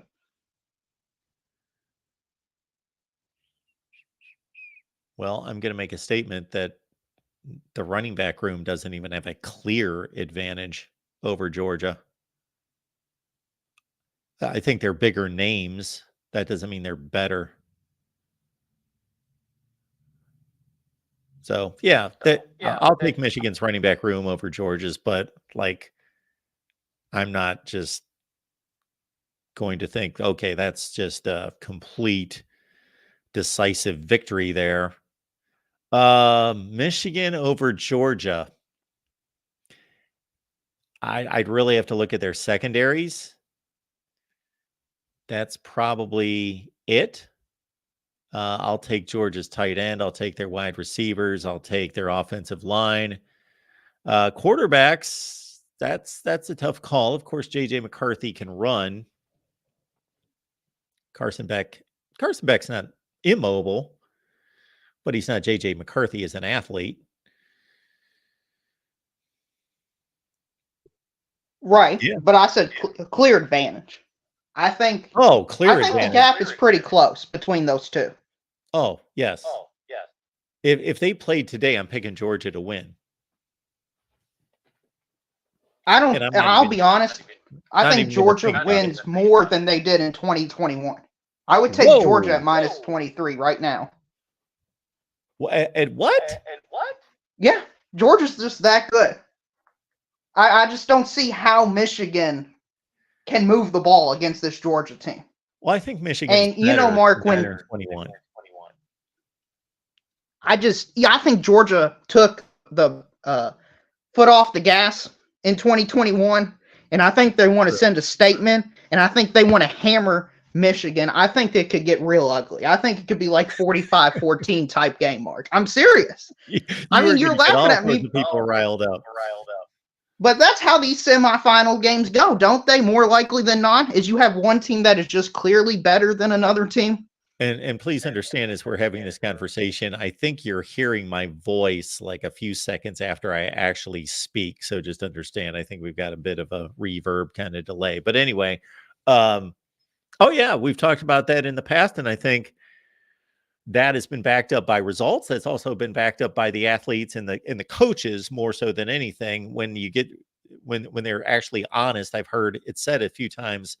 Yes, grading 2019 LSU when they're playing, even though it's a high intensity game and it's a big game and everything, but they're playing like an 8-5 Auburn team. Yeah, that's a big deal and everything. But them going through the grind of the SEC, and certainly they won a number of blowouts that year, versus they've got 3 weeks, 4 weeks to prepare for Oklahoma and to completely undress them and then go out there and score 49 points in the first half. Yes, that's when the intensity of the game and the preparation comes into play and separates even really good teams with NFL players that can't keep pace with an elite team. Yes. And when we've seen these playoff games in the past, Mark, does the defense usually shut down the offense, or does the offense blow the waters out of the defense? Well, usually, I know you obviously have an answer if you threw out that question. I think we've got examples of both. I think more times than not, you're going to need to at least score 35 points in one of these playoff games to win. You're going to need a 35-32 type performance. And I just don't see Michigan being able to do that right now, Mark. Okay. I'm going to ask you a question. Don't be offended by it. Do you have a little bit of bias against Michigan? No, I could care less. The only thing I want, well, let me rephrase. I didn't until a few weeks ago because they cheated. I hope they lose now. But before that, I didn't care. I just don't want cheaters to win because I don't think that should be rewarded in society. But I just call it as I see it. I mean, I called into your thing before Ohio State played Georgia, and everybody accused me of being an SEC homer, and I said Ohio State's probably going to win this game. I just look at it as objectively as I can. Do you still think, because correct me if I'm wrong, but we've had a lot of conversations over the years, that generally, not every year, but most years, that Ohio State's the only team outside the SEC that can compete with the SEC champion? Them and Clemson. Yeah, Clemson, as of a couple of years ago. Yeah, absolutely. Of course. Yes. But I was thinking more recent than that. Just so you're not buying Oregon, Washington, Texas. Nope. So definitely not. What would be your order of teams capable of winning a national championship? Georgia, Alabama, Ohio State, Texas. Then you got a huge gap: Michigan, Oregon, Washington. Okay. Anything else to reel? No, that's all I got for you. Fight on to the cowbells. Appreciate you being here. Oh, the real MVP. I can't wait till I look at the chat. All right. I'm sure it riled up some Michigan fans. If we've got any on board, I'm sure we got some out there.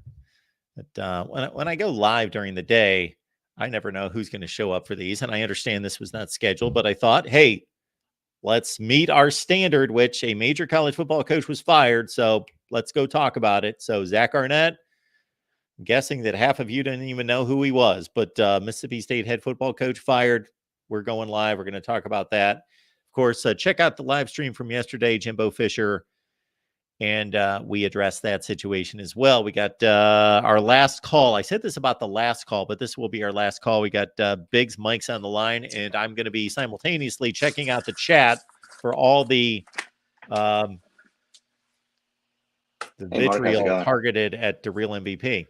How's it going? Biggs, how you doing? I'm doing well. Real MVP was coming at it today. He really hitting the Michigan fans hard. He had me until he said he went Georgia. I forget who his teams that could beat. He had Georgia, but when he got to there's a huge gap between Ohio State and Michigan who could beat. Like I lost him towards the end there, but he had Michigan like 6 in his rankings or something, 6 or 7. Yeah. I don't know where the gap would be between Ohio State this year and Michigan. Like I think his reasoning is not so much. Of course, we've seen Michigan beat Ohio State the last 2 years and beat them by multiple scores. But he's talking more about who can win a national championship, not who can win that rivalry game, but who then can go toe to toe. And of course, and I'm not trying to put all of this together because there's a difference between how good the teams are right this second versus history. And I'm not talking about 1950. I'm talking about, recent history. Yeah. But Ohio State's really been the only team in the country and Clemson that have competed with SEC teams. Now, compete or win? Because isn't Ohio State like 2-12 against SEC? I'm just talking about those are the only 2 schools outside the SEC that have seriously competed and won national championships. Whether you want to say won the national title or competed for, been seriously competitive. And if you said that about last year's Ohio State team, I would, of course, not even argue that. But like this year's Ohio State team competing with Georgia, I don't know. I don't know about it. Maybe I'm wrong.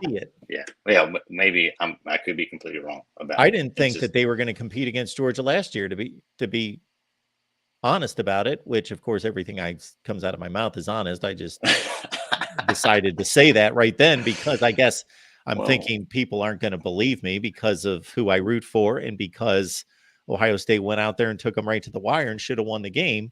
But I was kind of like in this thought that, man, Ohio State's got to be lacking confidence after they just got their teeth kicked in the fourth quarter and Georgia's Georgia and all that. And they have this championship pedigree. They've been through it, done that. And I kind of wondered about Ohio State's psyche. I thought it might be kind of fragile. And so once a couple drives were played in that game, then I thought, okay, they're here to win and they're confident and this is going to be a good game. Well, they exploited what Georgia had issues with was with someone with elite offense and receivers, right? Because Tennessee, was it LSU that same year? They blew LSU out. LSU still put up points on them, right? So they didn't put up points like Ohio State. No. That was Georgia's one weakness was probably their. Yeah, that was a 50-30 game that LSU was trailing by 3 touchdowns almost the entire way, and Tennessee, for as good as they were on offense, Georgia trucked them. God, they only got 14 on them, right, or something like that. Yeah, it was. And the last one was late in the game. It didn't matter. It still baffles me that someone is good and he's doing well in the NFL now. CJ Stroud is 0-2 against Michigan. It's weird that CJ Stroud left Ohio State with no didn't compete for a title, didn't beat Michigan, and with a quarterback that good. Didn't compete for a title? They competed, but they did not. He's 0-2 against Michigan, and he did not play in a championship game. Let me rephrase it. Sorry, He didn't even play in a championship game, and he's 0-2 against Michigan. It was just like with a quarterback that good, it's hard to believe. Yeah, it's very true. Yeah, I wouldn't pin it on him necessarily. Mostly the defense, but a few quick things. If you have a minute. So first off, I'm glad you don't work for ESPN anymore because I don't know why I watch ESPN, but I tend to flip there after a game just to see highlights and things like that, right? And Joey Galloway, after Michigan beat Penn State, came on and said, "Yeah, nothing Michigan just did right now proved they're a top 14." But then he says Ohio State's number 1. What's the difference? I don't understand. How can you say what Michigan just did does not prove they're a top 14? It's just no hesitation. I don't know if that's just because he's an Ohio State guy or what, but it's stuff like that on ESPN just drives me crazy. I don't think it's because he's an Ohio State. It might be because I've heard him certainly put Ohio State in its place and rank other teams, even when Ohio State had an argument to be number 1 or whatever position. I've seen Joey Galloway, put them down his. I'm going to make a guess. It's similar to when I rank things. If people know who I root for and I rank Ohio State higher than they think I should rank them, then I'm a homer. And it's like, well, I've proven year after year after year after year, I guarantee that I've ranked Ohio State lower than the Yes. AP poll has more often than I've ranked them higher than the AP poll. So with Galloway, I've never been a big Galloway fan in as a player and all of that. And he had a ridiculous NFL career. He played forever. So I have tons of respect for him as an athlete, but he never tells me anything I don't know. Like I like to listen to guys and be like, oh, that was insightful. Oh, I learned something.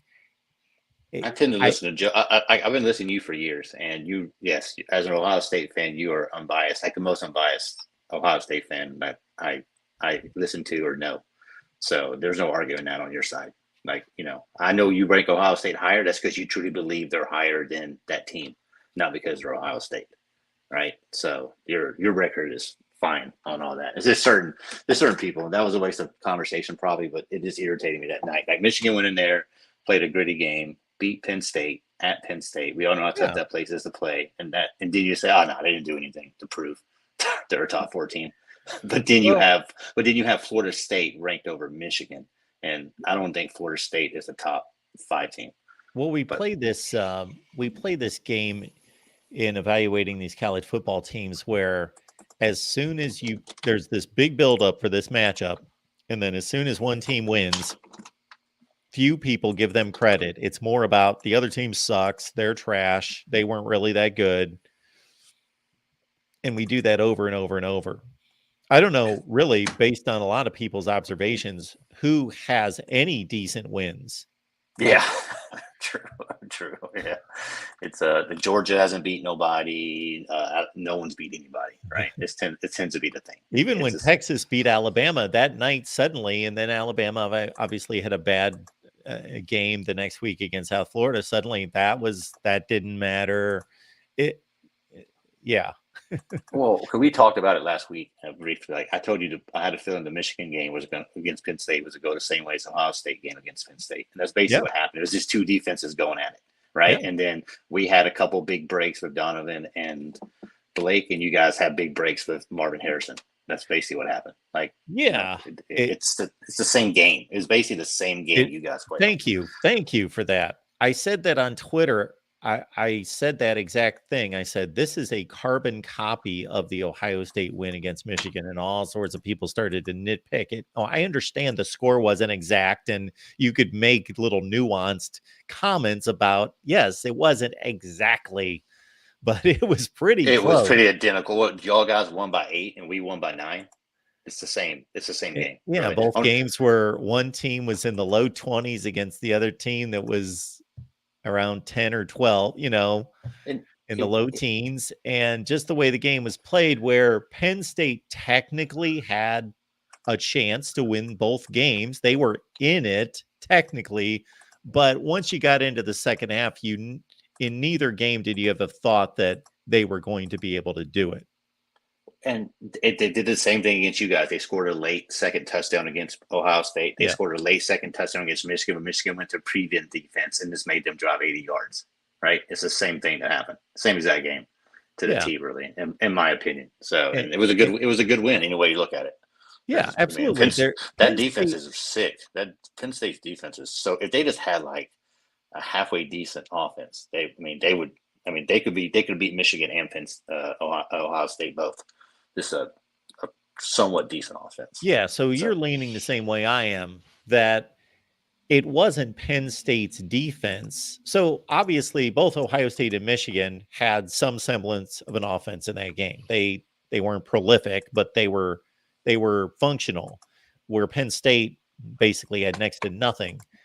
And I don't put that on the Penn State defense, that their defense isn't as good as Ohio State and Michigan. I think it's just Ohio State and Michigan have pretty good offenses, and they were able to do something and put some points, put a drive or two together when they needed to, versus Penn State, who basically couldn't do much of anything the entire game. And as a defense, like watching college football or any football, like your defense can only hold up for so long when your offense goes 3 and out, right? Or they get 1 first down and then they're out again. It's like your defense can only hold up for so long. When James Franklin went for it when they were only down I was Was just it about not? to say that. Yeah, it on 4th and 6 on your What own in the 30. world? Like, why would you even like? You have a defense. You had 2 timeouts It's a and 4 minutes one-score left, game. and Michigan can barely get 3 yards on you on average because we're running the ball clearly. We just ran it 30 straight times. Yes. So and we're not your quarterback has no confidence at all. And- And you're going to make him try to throw a pass on 4th and 6. And when he threw it, there was no one in the general area that you could tell he was just scared. He just threw it. Like, he didn't even wait for anybody to get open. He just threw it. Like, I don't know what Franklin was doing on both of those 2-point conversions. When it's 14 versus 9 and 14 and 9, and you go for 2, why are you chasing points in the first quarter? Yeah, or you're second chasing quarter? you're chasing points and you're deflating your crowd a little bit because there's something that comes out of you scored the touchdown and then we didn't get the 2-point play. And there's just a little bit that comes that takes off the touchdown, the momentum and the vibe and the feel good from the touchdown. Yeah, Franklin is, but they're in the same boat as Jeff Fisher at A&M. Is that they gave him like a 10-year deal or something for like a $40 million buyout. So he's not going nowhere. Franklin's not going nowhere anytime soon. I know they fired their offensive coach today, yesterday, but I mean it's I think because they beat everybody but Michigan and Ohio State, so they're always going to win 9 to 10 games every year.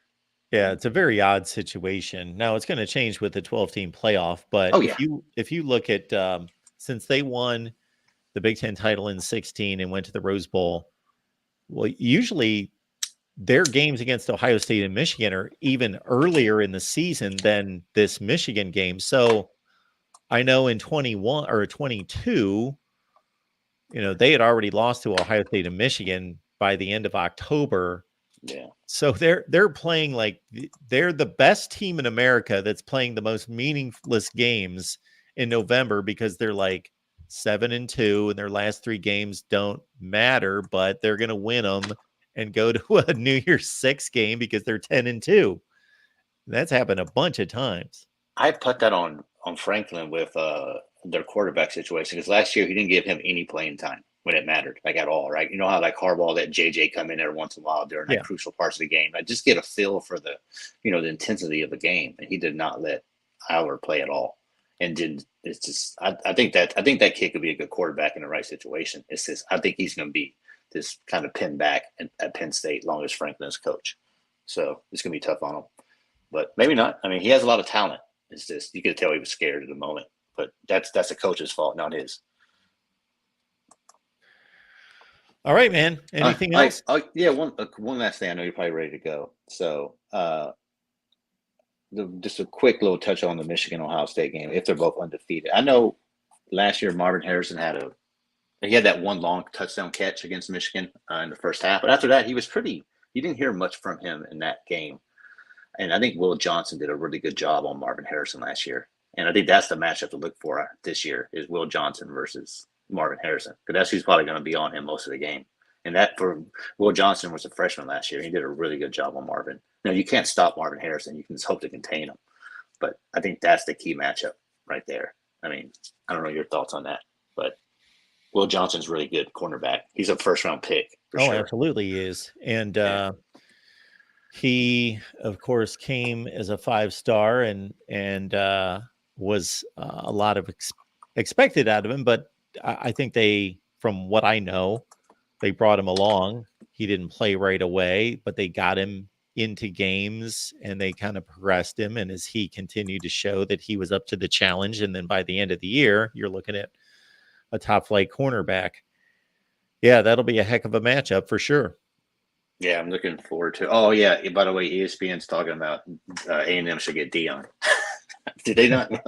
Deion's not a coach. I don't know what he is, but he's not a good coach. Like, no one gives the guy from Arizona. Well, I'm sure you do, but that's a guy to look yesterday. To look at. He inherited a one-win team as well. Oh yeah, and he's 7 wins right now. So A&M doesn't need to go for the flashy coach. They just need to go for a coach that can actually win games, right? So that's what they need to. I don't know if they will do that. They may go for a big hire. They can get one. I know everyone's talking about Urban and all that. I don't know if Urban will go back to the SEC, but maybe he will. If you hire the right coach, he will then be a star because he wins. There you go. Exactly right. Give a actual coach a chance, not a name a chance.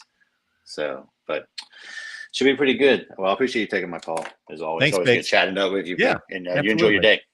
Thank you, sir. All right, bye. I thought that there might be some interesting angst in the chat after Jabril MVP was on here talking about Georgia 45 and Michigan 14 in a playoff game. All right.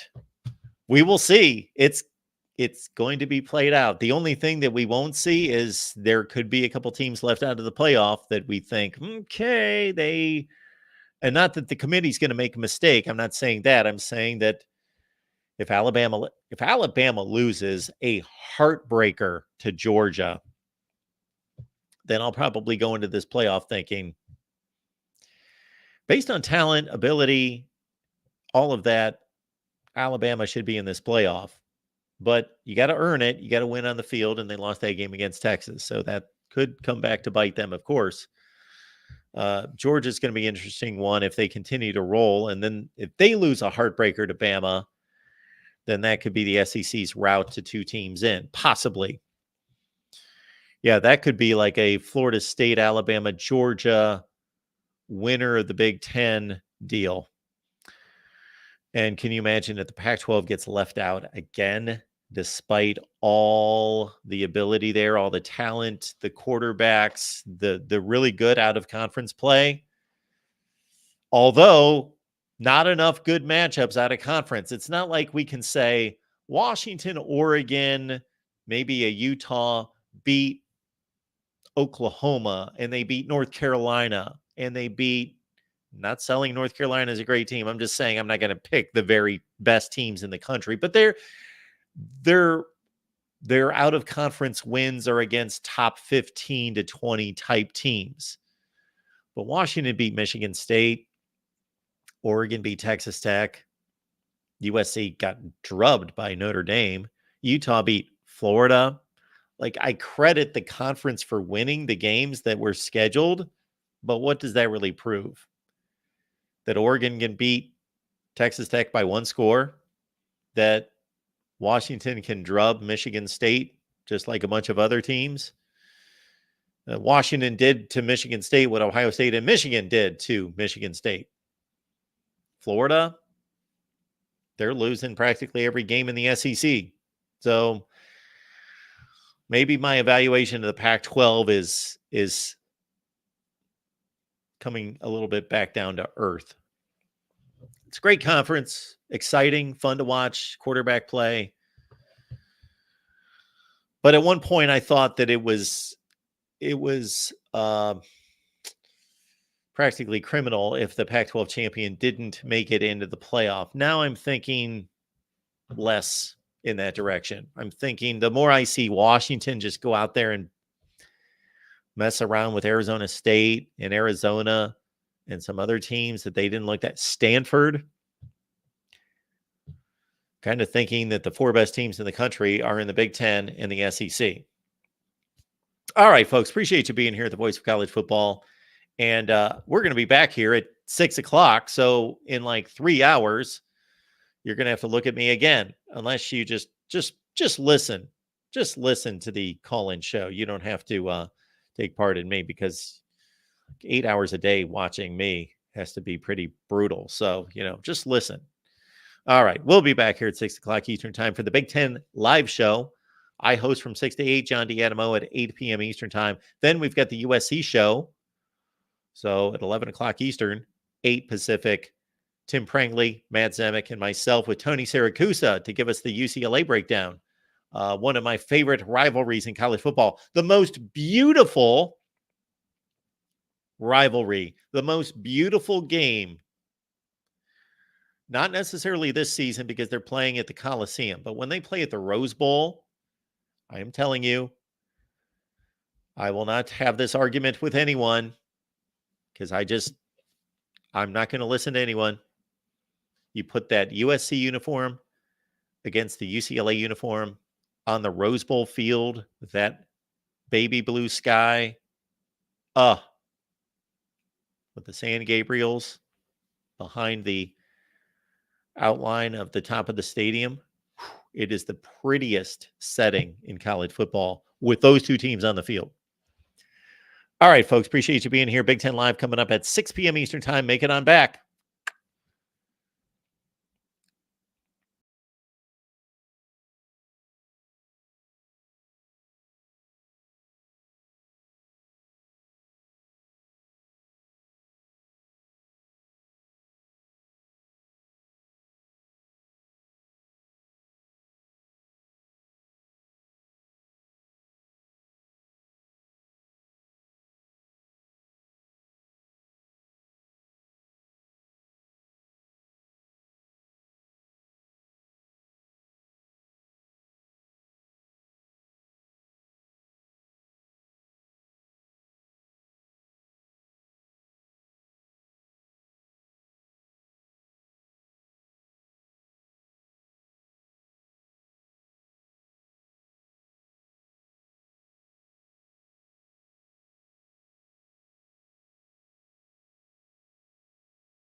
Go to games all the time, or you've got your heart set on that one huge matchup, go to ticketsmarter.com to save big. TicketSmarter technology gives you the best competitive prices on the secondary market.